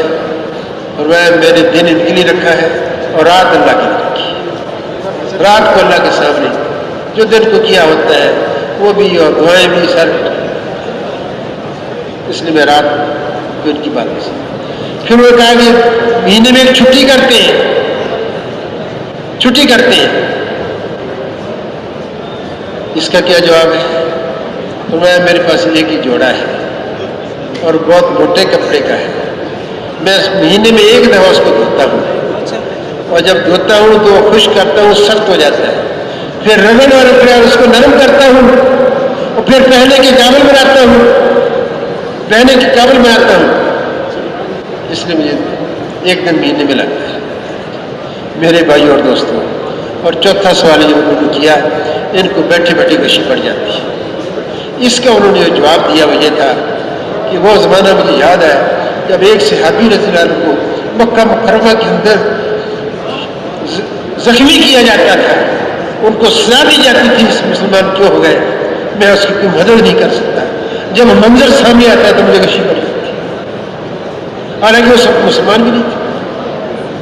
تو میں دوستوں پہلی 3 باتیں ہیں، ہم دیکھیں کہ ہمارے پاس کتنے جوڑے ہیں آج پہننے کے لیے، وہ گورنر صاحب ایک جوڑا ہے، اور شادی بیاہوں پر کتنے جوڑے وہ استعمال کرتے ہیں، وہ سال میں کتنے جوڑے استعمال کرتے ہیں، ایک جوڑے میں گزارا کرتے ہیں، اور کھانا خود تیار کرتے ہیں۔ ہمارے گھروں میں کتنے ملازم ہیں، کپڑے دھونے کے لیے الگ، صفائی کے لیے الگ، کھانا بنانے کے لیے، گاڑی رکھی ڈرائیور الگ۔ اتنی سہولتوں کے باوجود بھی ہم اللہ کے دین کا کام نہ کریں تو دوست اور بھائیوں، اس مار کے حقیقی کے سامنے ہم کیا جواب دیں گے؟ اس لیے جو مقامی کام 5 اعمال ہیں یہ اساس ہے۔ ہم روز اپنی جنت بنائیں، مشورے میں بیٹھے آدھا گھنٹہ لگے، تعلیم کریں گے آدھا گھنٹہ لگے، مسجد میں آدھا گھنٹہ کر کے روزانہ 2.5 گھنٹے لگائیں گے، ایک کو جنت میں راستہ۔ جو کچھ سنا اللہ پاک اس پر عمل کرنے والا اور ساری کی ساری انسانیت تک پہنچانے والا بنائے۔ دین کی بات پھیلانا صدقہ جاریہ ہے۔ مزید ہماری ویڈیوز کو دیکھنے کے لیے ہمارے چینل دعوت تبلیغ کو سبسکرائب کریں۔ جزاکم اللہ خیرہ۔